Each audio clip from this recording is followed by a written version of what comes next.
called cutting pupils. And cutting pupils is where the eyes, it's like this.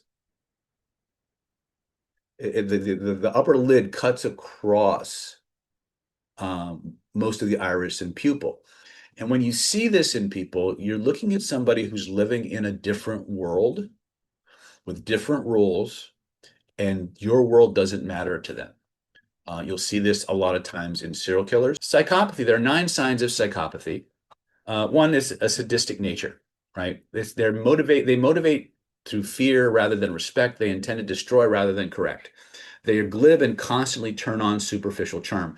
Think of the Ted Bundys of the world. Every single serial killer who was not a spree killer that I know of had some degree of charm and an ability to become very endearing to people. People would trust them. People would believe in them.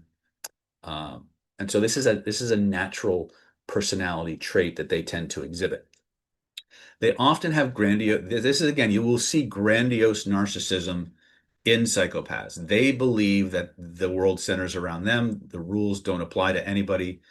The rules don't apply to them. They don't see people as people. They see people as objects in their universe to be manipulated and utilized. They're pathologically deceptive, both to themselves and other people many times, right? What you'll see most often, though, in people who are kind of on the edge is what we call the three-sided whites. In other words, the three sides of the eye, the inner part, the bottom part, and the other side. You'll see the whites on all 3 sides of that. Okay.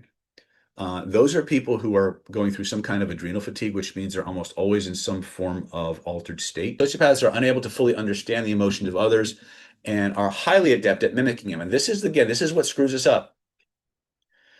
These people tend to be extremely good observers of human behavior, and they spend a lot of time mimicking that behavior.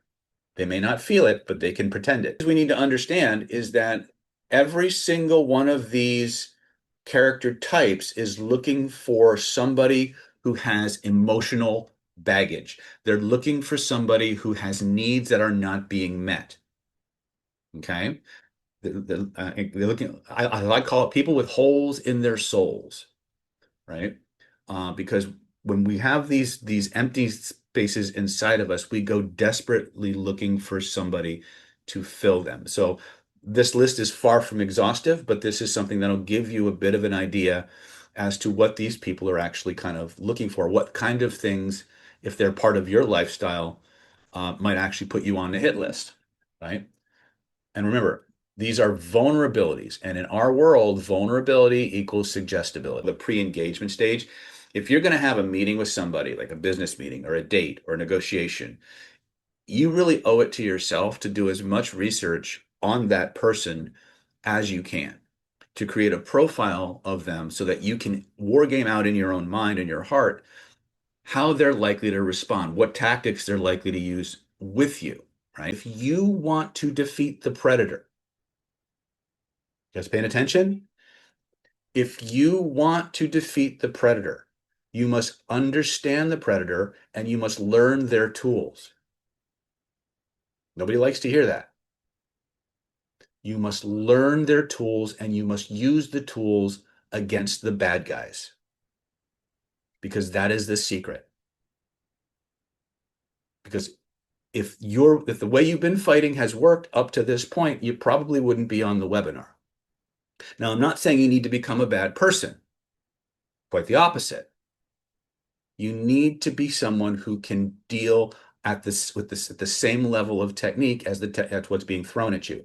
You must understand it.